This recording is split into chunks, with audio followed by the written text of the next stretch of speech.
Hello, and welcome to Hashtag No Limits. Hashtag No Limits is about people who society places limits upon, but who are busting through those limits. I am your host, Shelley Kino. I believe what Ophelia says in Hamlet to be extremely true. We know who we are, but not who we'll be. And I don't think that there is a better or more beautiful example of that than the caterpillar turning into the butterfly. Quick science lesson: the caterpillar dissolves into its cells, and just when it thinks its life is over, it reforms into the butterfly. That isn't easy, I can't imagine at least, but it's not finished struggling. It has to fight in order for its wings to be strong enough for it to take it everywhere it wants to go once it gets out of the cocoon. None of that can be easy, but neither is busting through limits that society or our family or our friends place upon us. And so today I have Beth with us, and she is going to share about some of the things that she deals with, but she is also going to share with us about the wonderful limits that have been busted through in her lifetime. Before I bring her on, as always, make sure you like, subscribe, and share this. If you are watching live, please give us a hashtag live and where you're watching from in the comments. And if you're catching this in the replay, a hashtag replay and where you're catching it from. So without further ado, I'm going to bring Beth on. Hi, Beth. How are you? Good, Shelley. How are you? I'm doing quite well, thank you. Enjoying a beautiful day that was not supposed to be beautiful. It was supposed to be storming all day. So it was a nice change. I love it when the meteorologists get that part wrong. Yeah, I think actually it's a beautiful hot day here. And I think we are going to get some, and we always have to worry about this down south. We might get tornadoes tonight. So it's always like a dicey evening. Yep. We have the same thing. I live in Tornado Alley. So yeah, anytime during the spring and summer, we Yes, I we do always too. have to seem to have that chance. Yeah. Yeah. So Beth, tell the audience about yourself. What kind of, your life has been like to this point. Well, I had a great childhood and a very strong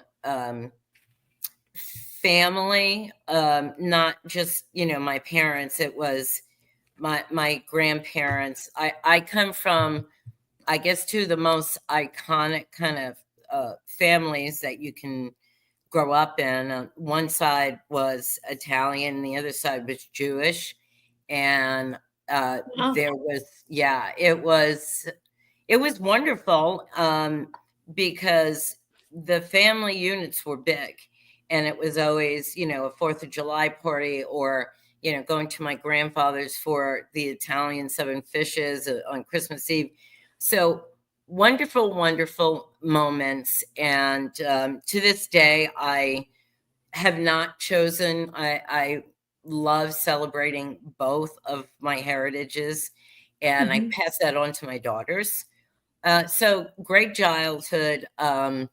Loved my grandparents, and I lived in New York in Westchester County, which is just north of the Bronx. So basically, we're a bedroom community suburb of New York City. And as a young teenager, I used to go with my friends to Madison Square Garden or Central Park or any of Beacon Theater, and we would go to concerts. I mean, music has always been part of my life since I can remember as a young child.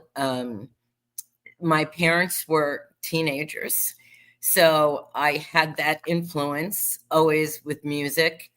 Um, and then in my mid-teens, because I guess I looked a little older, so at 16, I started going to the clubs. Oh, And wow. yeah, and well, I was dating a guy, and we are still friends to this day, who was a roadie for the biggest band in that New York circuit. So those guys became my friends. And even the boyfriend ended up being more of a friend than a boyfriend. And so you're thrust into the rock and roll scene, and it's just a club scene but you meet other people and everybody's vying to be the next big thing, right? The next Sure. band that makes it. And then I did have a boyfriend who was in another band, and you get to know all the other bands on the circuit, and it's just a different lifestyle. And when you're younger, it seems, fantastic, and you feel like, okay, anything can happen. I can be in the brink of something big. And I was also going to school. And I did want to sing, and I did not have the self-assurance as a young woman, which I think happens at least in our generation. That I can't speak for the millennials, and I do have 3 millennials, so their thought process is totally different. But I, was afraid, so it held me back, and I didn't think I was pretty enough, and I didn't. So you can come up with all these reasons why you don't do something, and I did. And then when I was going to school, I said to my parents, well, first of all, I said I wanted to go far away, and my father, being the Italian father, was like, there's why do you need to go away? And I said, I want to have the college experience, Dad. And he didn't understand that. So I did go to school locally. But I did move in with my boyfriend at 18. So it kind of was a hard trick for him. Right. And, I wanted to act, and my parents are like, well, we're not paying for you to go to school to do that. So when you're in that band circuit, there's always people who say you take the straight route, which is doing something that, like going to school and learning a profession, which I did. And, it was business administration. And, people look at you and they call you a sellout, but you're still hanging out with everybody. And it's like, no, I'm not a sellout, but I do need to make money. Right. Because your boyfriend's not making a lot of money playing in clubs. They get paid in cash. And, I have friends from that era who, none of them paid into Social Security, so they can't collect. Because it was a different way. And so I worked at back in the day, one of the Big 8 accounting firms, and people would think it's boring, but actually I had a great group of guy friends and friends, and we would do a lot of great things. You're in New York City, you go to an Irish bar, you close it down. They would play softball. So my first job was actually a great job. It was fantastic. And I was doing really well. I was being groomed to take the woman who ran the admin part. She was grooming me to take that part. And for some dumb reason, Shelley, I have to say this, I did have the boyfriend that I lived with that was in the band moved to Florida. And I said, I don't want to be married at like 19 years old. And I said, I'm staying in New York. You're moving to Florida. It's done. And I don't know why. And this is where you're dumb when you're young, when you're in your 20s, stupid. I started dating somebody. I did not want to date him. And somehow I found myself in this relationship, and he turned out to be abusive. And I'm sorry. It was more psychological and verbal. a few times physical, but the other thing, which I don't really like to disclose, but in my books, I do have a part in it. My father was a wise guy, and so if anybody did anything to me, I always knew that I would be protected. And an incident happened, and my father called two of his associates and took care of that situation. Um, and I always grew up knowing, as long as my father was around, that there I was going to be protected, and he made That's that. yeah, that's that strong Italian Right. fatherhood, right? Yeah. Yeah, and it was it's a great feeling to have. And then there was, and when I say I worked with a bunch of guys who weren't the typical accountants, and then there was this one guy for 5 years who was trying to get me to date him, and I was like, oh God, no. He was the typical accountant, and I don't know how, I guess it was coming off of a really bad relationship. So you say, I'm going to flip the script and date somebody that I know is safe. Right. And that wasn't necessarily the right thing to do. And the next thing I know, I was in this relationship with somebody who, like, again, I'm like, how did I do that? And he got a job in Honolulu, and he came back for 3 months, and I thought, like, the relationship would wean off. And he asked me to move to Hawaii, and I'm a New Yorker. I love New York. And I was like, I don't know what I want to do here. And then the ex-boyfriend started stalking me. I mean, just literally stalking me everywhere I went. And I thought maybe it would be a good idea to go to Hawaii, at least for a year, and see if things, shook out a little bit.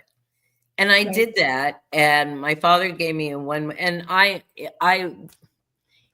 it was so sad. I did not want to leave my family. I had three brothers, and, my grandparents, and just everybody, because it was a tight family.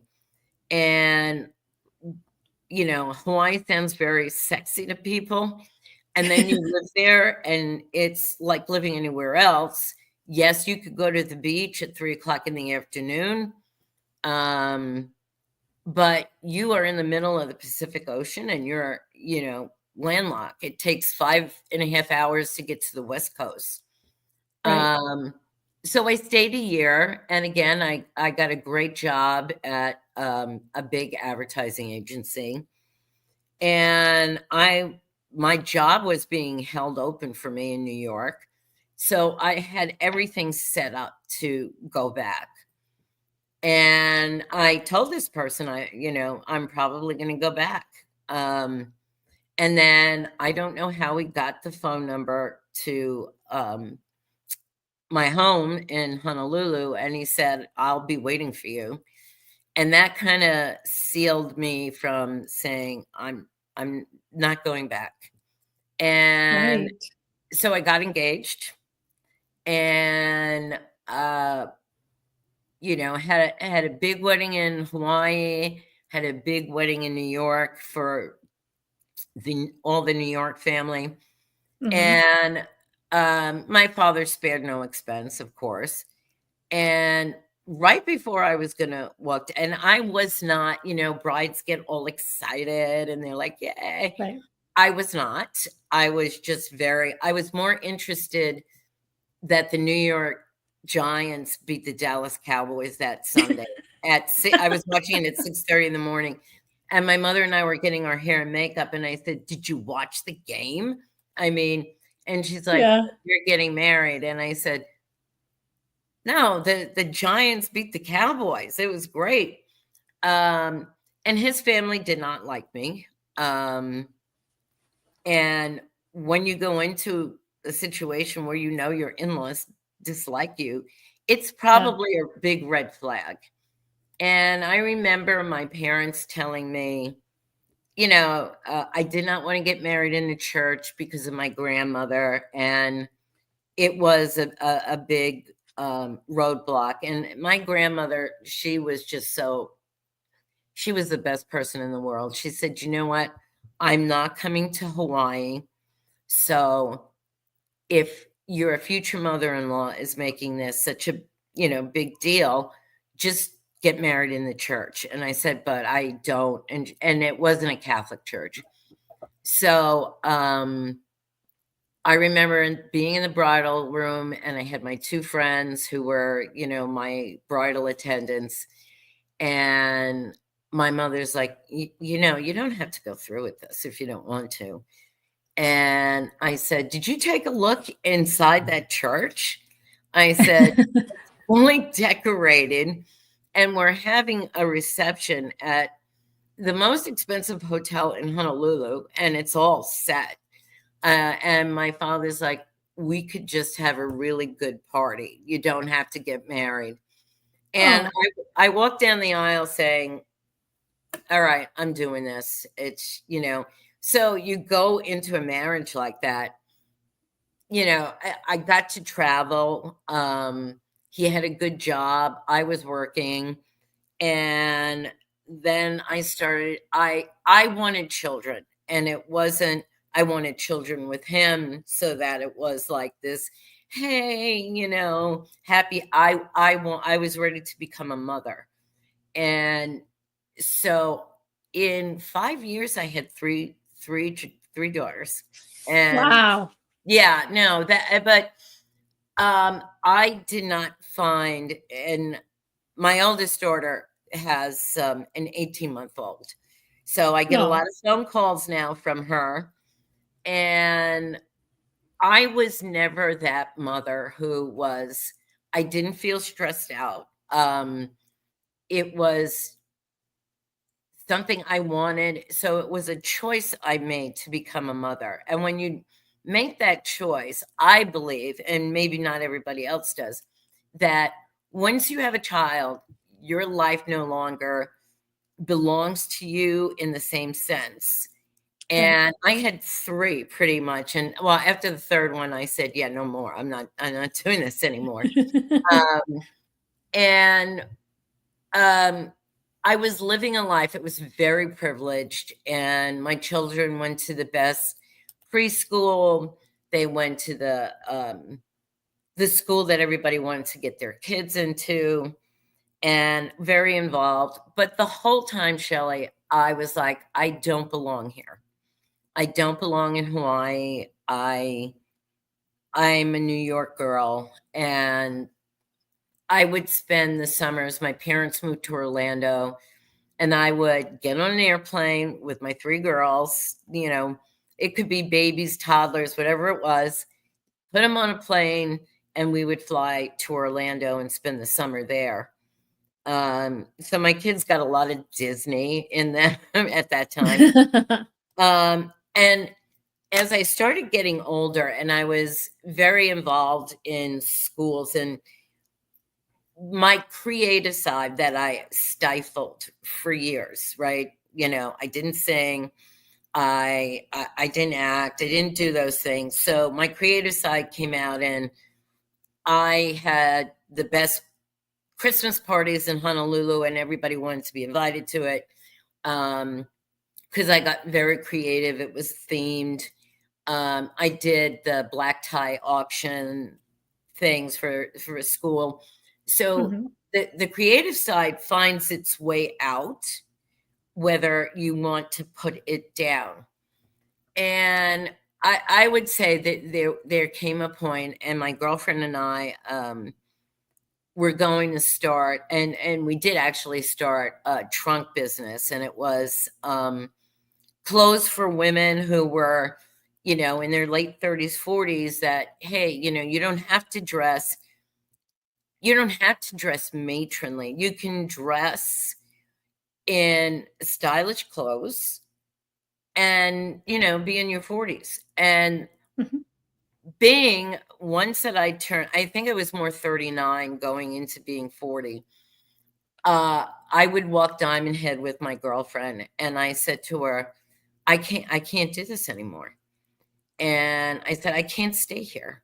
I said, I'm miserable in my marriage. I mean, and it looked to everyone else, it looked like the beautiful picture, you know, the house on the water, the boat. My daughters were dressed beautifully, and my life looked perfect on the outside. It really did. Yeah. And but it wasn't. You know, I was miserable. And I married somebody that I shouldn't have married. And I think a lot of women put themselves in that position, and either you stick with it, or as I did, I said, you know, no more. I can't do this. Mhm. And it was a very contentious divorce. It was horrible going through it. Um, and all I was waiting, I would go to court, and he would say, okay, she can go to New York, because it's very hard to take your children out of a state that they were born in, because they were all born there. Mhm. Uh, and I said, no, no, I'm going to New York. And I had to wait for a judge to allow me to do that. And I did get that, but I still wasn't divorced. Right.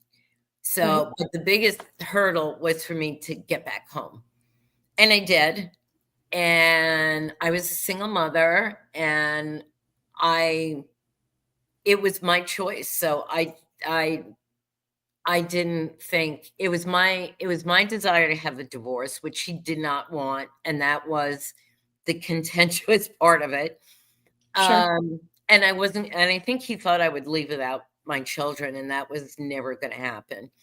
And then we went to New York, and I bought my first house all by myself, and my first car all by myself. And I got a job at IBM, and I had a fantastic job there. So I was doing very well, with a very good child support.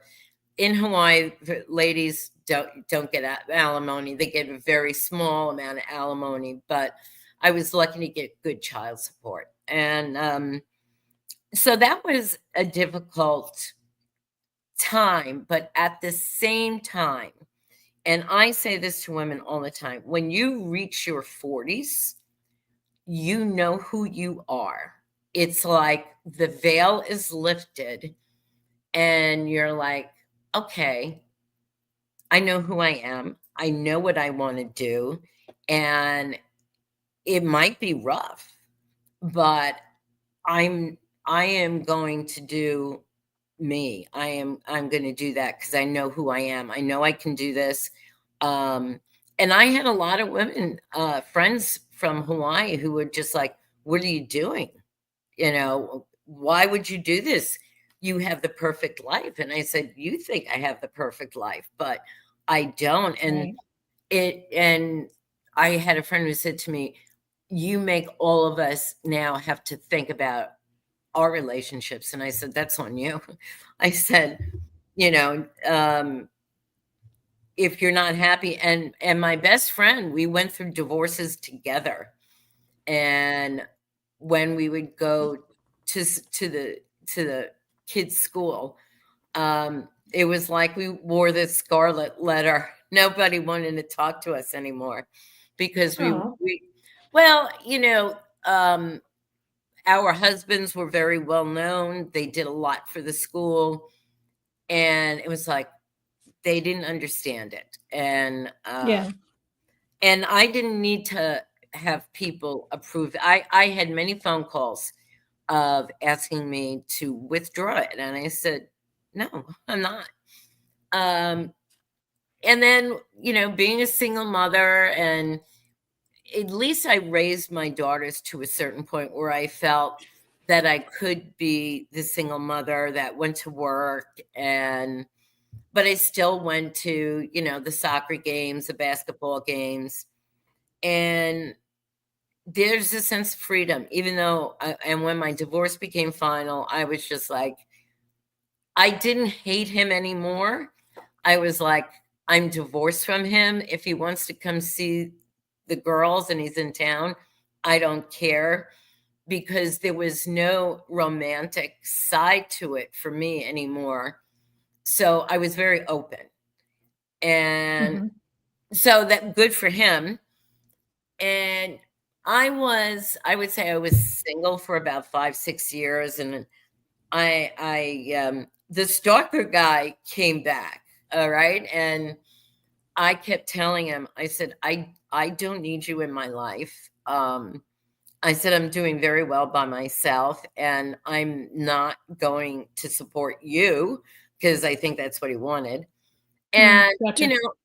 I dated, but I had a girlfriend who would go on single weekends all the time, and I would watch her daughters.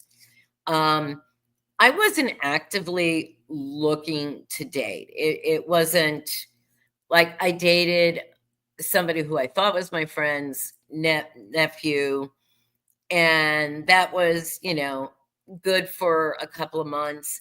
I wasn't looking to get married. I wasn't looking for any of that. And um, the executive VP, and I worked for two, because at IBM they switch out their VPs a lot to move around.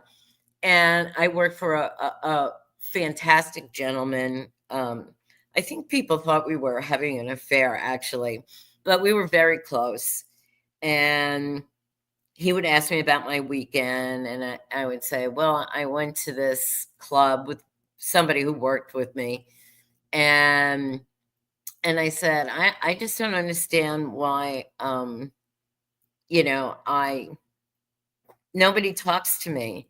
And I said, and I had short hair at the time, and I said, do you think that they think I'm something else? And he said, no. And he explained it to me. He said, you're an and I didn't think this.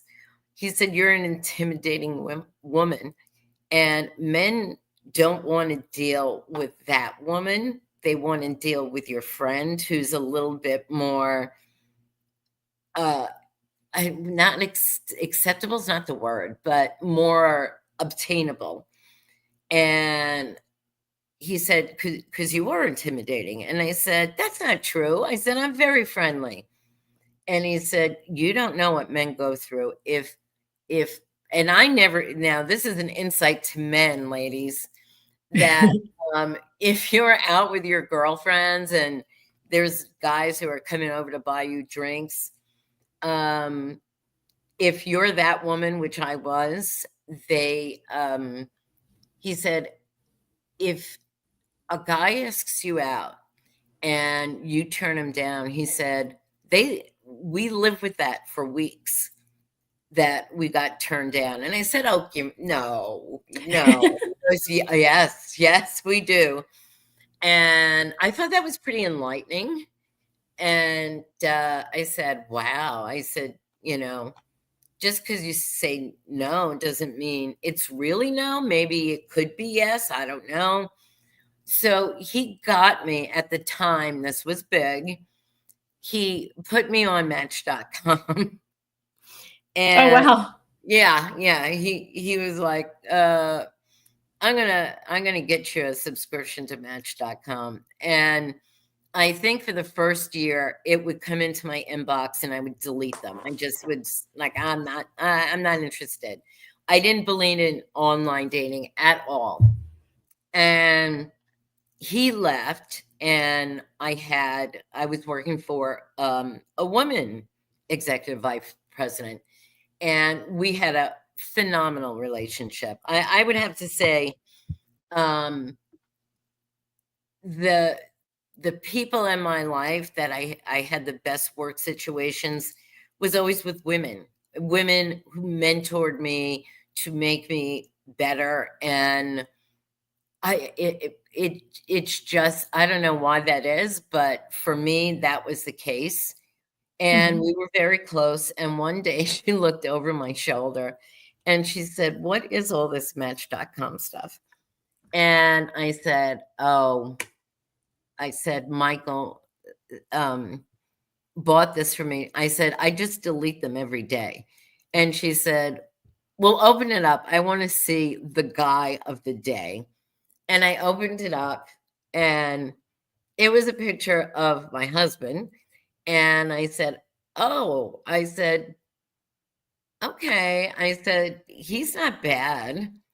And she was like, she would go to meetings, go to her office and say, did you ding him yet? Did you ding him? I said, no, I don't know if I want to do it. I don't know if I want to do it. I said, I just don't believe in this online dating. And I did it at 5 o'clock because she was just hammering me. And started to talk. And I think it was like 2.5 months before we actually met. He wanted a picture of me because I guess he had bad experiences of women putting pictures and then they were totally different in appearance. Mhm. And I said, look, guy, I wear a 0 to 2, and I don't feel I need to give you a picture. And so I finally did. And we met, and it started off being a nice relationship. My daughters, who always said to me, we want you to meet somebody and be happy. But when it happened, they were not happy. They were not happy with a man intruding into a female PMS home, because there was 4 Kind of of us. surprised he was willing to do that. That's a treacherous situation to step into. Right, exactly. And he had children, and his children were in foster care, and there was a lot of psychological issues going on with them, and it really put a very big strain on my marriage in the beginning, and it was hell. And then my ex-husband wanted to take my children away because he said I was an unfit mother, which was only because I think he always had this thought that I would go back to him. And once I got married, that illusion went away. Sure. And I fought and fought and fought that I tell my daughters, I will spend every last dime I have to fight this, because, and that's where your strength comes, where, when somebody invades in trying to take your children, even if it's their father, it's like, no, no, no. I was the one who raised them. I was the one who carried them for 9 months. And no, and they had gone to visit him, which they didn't want to go to Hawaii for a long time to visit.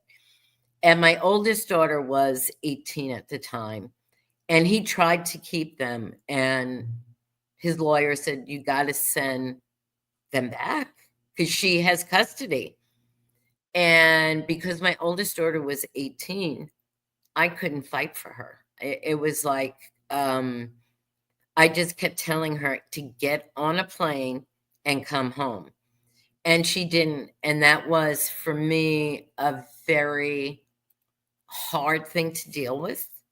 Mhm. And it was, and I didn't talk to her for 2 years because, I said, how can you do this? And then I had to fight for the other 2. So you think you're over it, and then something else comes up that is devastating. And it did put me in a black hole. Admittedly, it was the most depressing event in my life to have to go through that. And he had my daughters write these horrible things that, to this day, I can't even look at them because it just brings back these, and they said to me, one, many years after, they said, he made us write that. And I said, yeah. And as your mother reading it, saying that I wasn't a good mother, was very hard for me to read. Yeah. So, you know, got past that, and the um the relationships with my daughters and my husband, were tough in the beginning, and then it leveled out, and things with his children were an issue, and it was always an issue I had to deal with on the side. Um, there was never a point that we could mesh the family. There was no way. Um, so it was, his kids in a different place, and they had, as I said, they had some mental issues, and one of them or two of them still have that. His son, thank God, went into the military, and he's a great kid. But one of his daughters, who created a lot of havoc in my life, and has actually done some things that are so horrific I wouldn't even talk about them.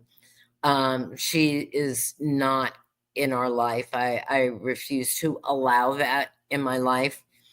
And the other daughter is just, she does have issues, but she works on them, and she's a sweet kid. So, but we don't see them that much. And so the families were never meshed, and we had a anniversary party, and two of my daughters were staying here, and his son and daughter, and I was thinking to myself, I don't know how this is going to go. This could go really bad. And I was happily surprised that the four of them got along, and they wanted to, they had fun with each other. And then, one day they're like, can we take the car? And I said, yeah, but where are you guys going? And they're like, we want to go to Buc-ee's. Now, I don't know if you know what Buc-ee's is. It's big in Texas. We have a couple in Alabama. It's basically this huge gas station, truck stop, but the store is amazing. You could buy anything there. And they were obsessed with going to this place. And I was like, oh, the four of you are going? Okay. So there was a bright light there that finally, after all these years, the four of them could actually do something, and it was fun. And then if I get to where I am now, I started getting the stories that I have in my head. I've had in my head for over 25 years, and that's not an exaggeration. And I have the story that I wrote, or stories, because now it's several books, and I have three others, and they came to me as little black and white vignettes. And one day the story about rock music, because that was part of my life at one point, became very clear. And I was cleaning my house because I'm a clean freak, and I went into the shower, and the story just literally ran through me. It was like colors, and the characters had names, and everything became very clear to me. And I found my laptop, and I just started writing the story. And it did have a lot of different changes. And when I found and I knew I had to self-publish, because publishing companies don't look at first-time authors. You can hire a literary agent, and you'll spend a lot of money and still get told no. So the path is to self-publish. And I did deal with two very bad self-publishing companies. And I went on a website, and for anybody who's out there who wants to do this, there's a website called the Alliance of Self-Publishers. And it rates all these people with a green light, yellow light, red light. There's a lot of red lights. And there were a lot. And I dealt with two of them. And, they just want to take like $15,000 and that's it. You're stuck.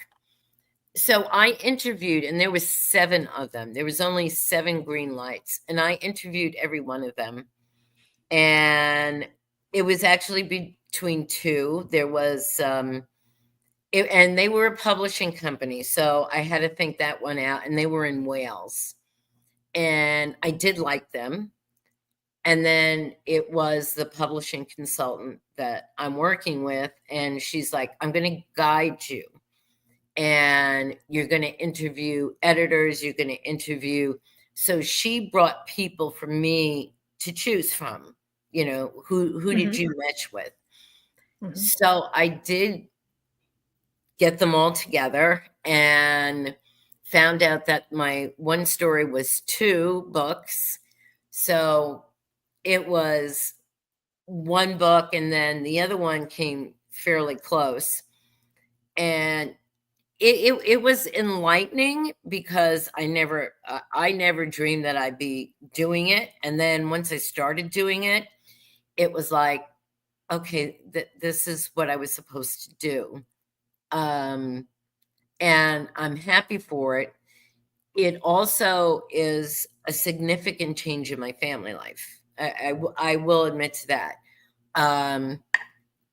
Over the last 3 or 4 years, I can't remember, I went on the keto diet. I lost 80 pounds.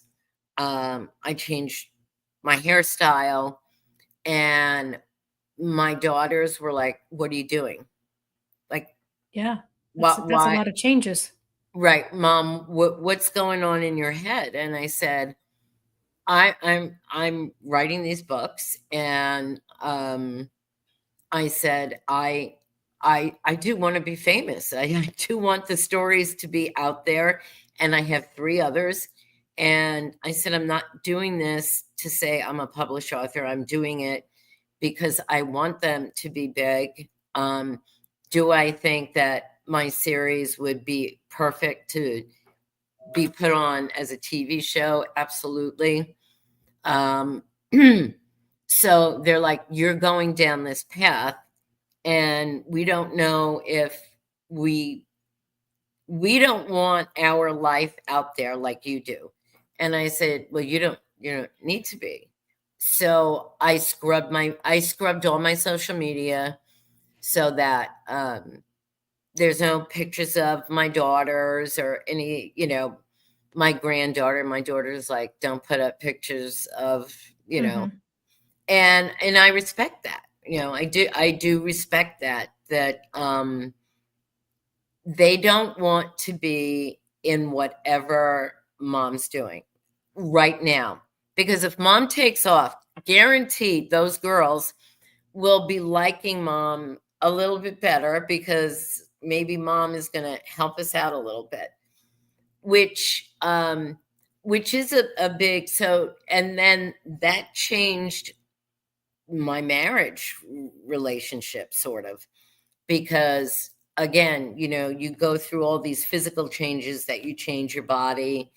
And, I've been very frank with my family that I probably will get a facelift and, do things to make myself appear. And they just don't understand it. And it's okay if they don't understand it. I just tell them, look, you're either with me or you cannot be with me.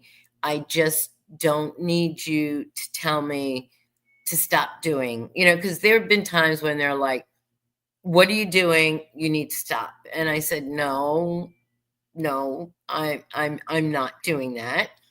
And I think my husband feels a little insecure now because there's shows that you go to, and there have been times when I've gone by myself, and I do have a best friend who will pick up. And I did Portland, and my two of my daughters live in Portland, Oregon, and that's where my granddaughter is.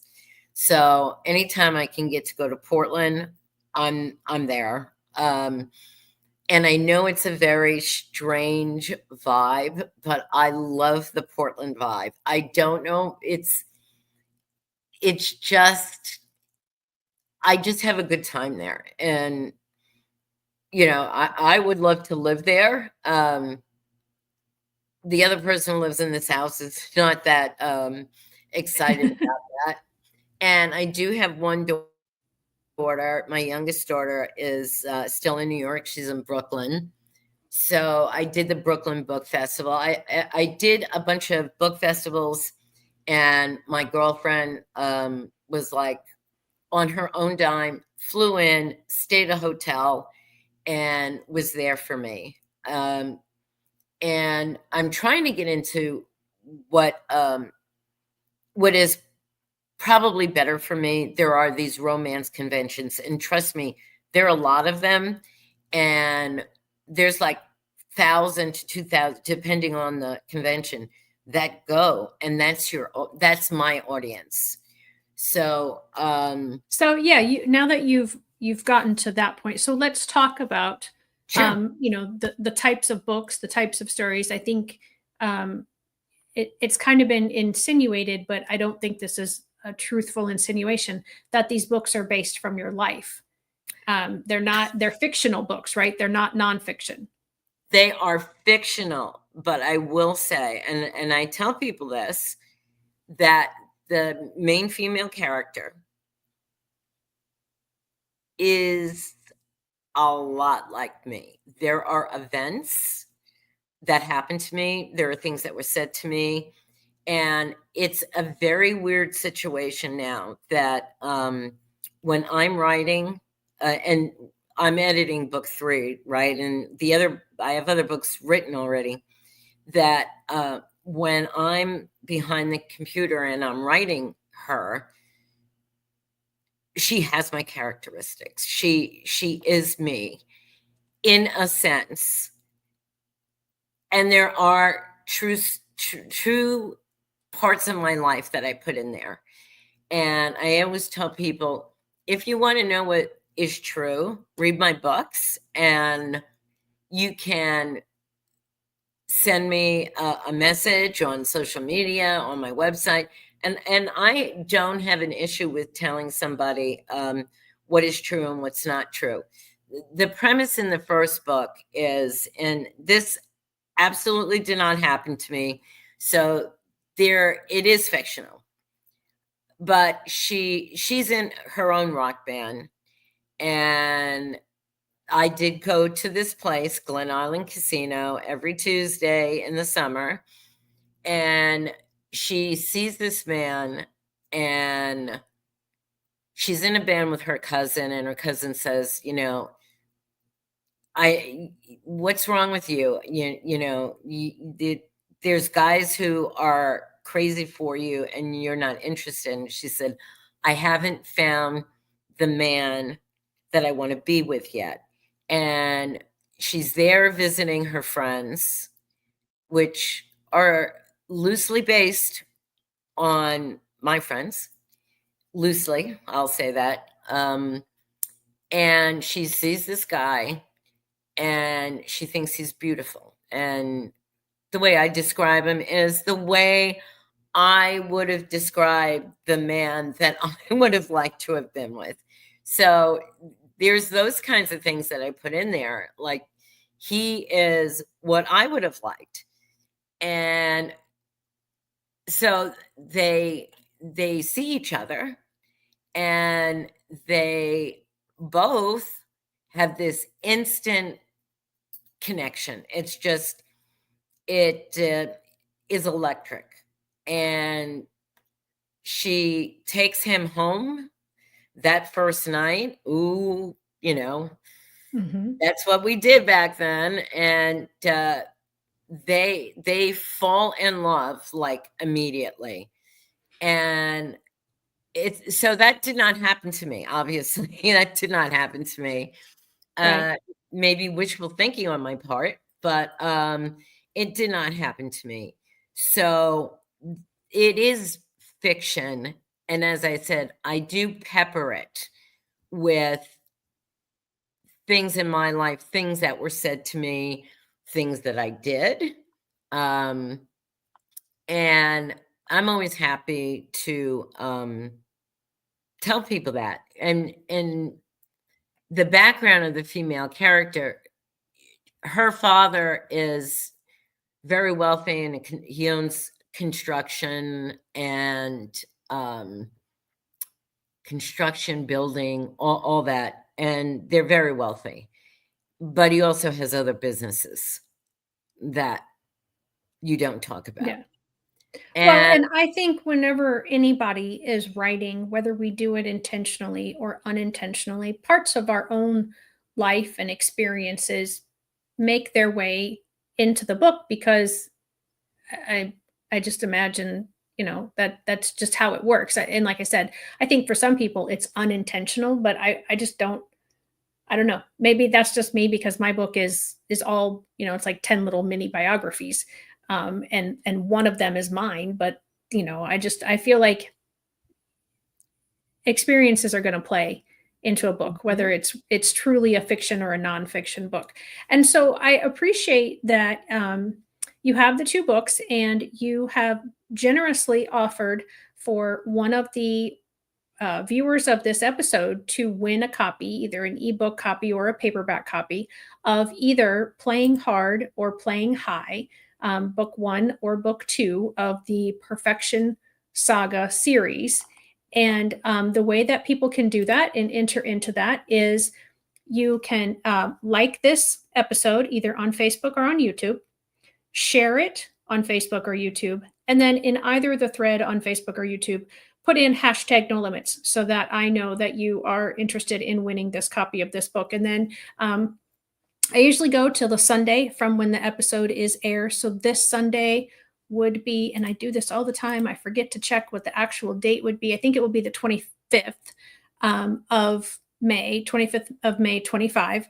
And so if you're interested in receiving a copy of her book, be sure to do those three things: like it, share it, and put hashtag no limits in one of the comment areas, either on YouTube or Facebook.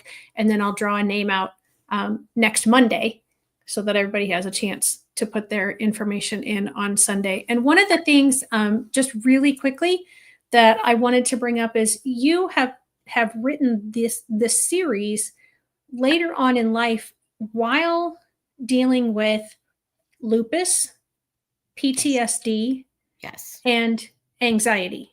yes. Any one of those things is probably difficult enough.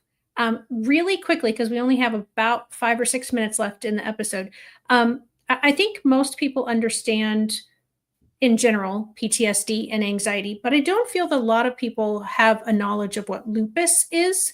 Would Mhm. you describe what it is and how it affects you specifically? There's two different forms, and there's one form that centers on like your kidneys, your liver, your internal organs. I do not have that. I have muscular skeletal, and I have Raynaud's, I have fibromyalgia, I have RA. What lupus is doing to me is attacking my joints, my hands. I have very poor motor skills on my hands. I always have scissors or workarounds. I don't use buttons.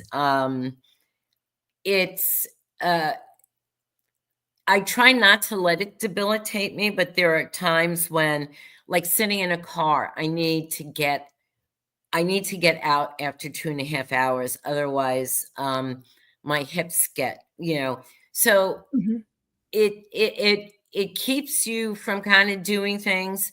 but I do take really good medication, and it's all neuropathy. It's all your nerves. It's your joints. And I'm lucky that you know, not lucky to have lupus. A doctor one time told me lupus is the garbage can of autoimmune diseases because it's all of them together, and sometimes one takes over more than the other one. Is it the fibro? Is it the rheumatoid arthritis? So is it the scleroderma on your hands? So, and I have never gotten out of what do they say? When you don't have it, and you Remission. Remission. Thank you. I couldn't think of the word. I've never not been in remission. I think because I have had a stressful life, so it's there. But if you are on the mindset that I am not going to let this disease, which a lot of people don't understand, and like I said, there's two forms, like Nick Cannon and I think Selena Gomez have lupus, but it affects their kidneys. And I just did a blood panel. I go every other month. They take all this blood, and my kidney functions, everything's good. So for me, it's my body hurting. I will say that the one thing that does help, I work out every day for either 40 or 90 minutes. So it does help a little bit with, sticking, whatever.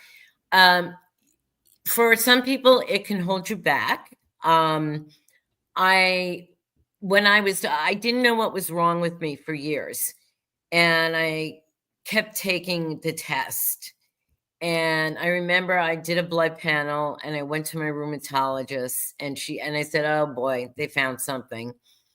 And she looked at me and she said, because it takes a while for it's called the ANA to come through. And she said, the test for lupus was positive. And I said, "Thank you very much."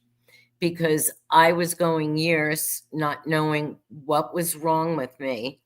And because you look fine, right? On the outside, people don't know. But when you see my hands, right? My hands are always swollen. I've had carpal tunnel surgery. I probably need to do it again.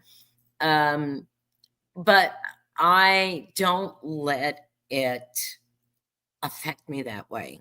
I'm like, and I know that there are things that I want to do, and it's like, maybe I can't do that. But like I said, I have workarounds.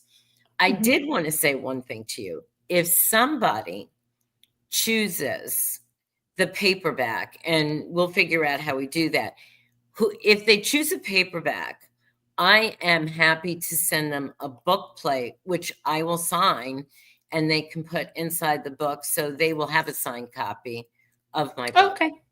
I'm happy to. I mean, it's a stamp, so I'm happy to do that if somebody wants a paperback.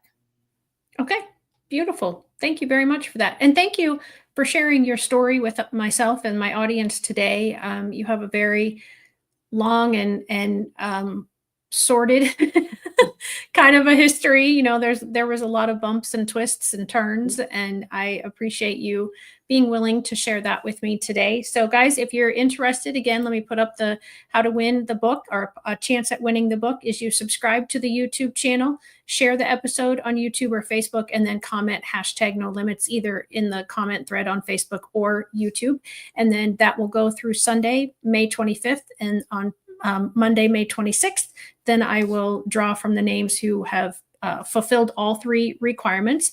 And Beth, it's been a pleasure to have you today. I thank you again so much. And to everybody else, make sure that you like and subscribe so that you don't miss an episode. And remember, we know who we are, but not who we will be. Thanks, everybody. Have a great week. Bye, Shelley.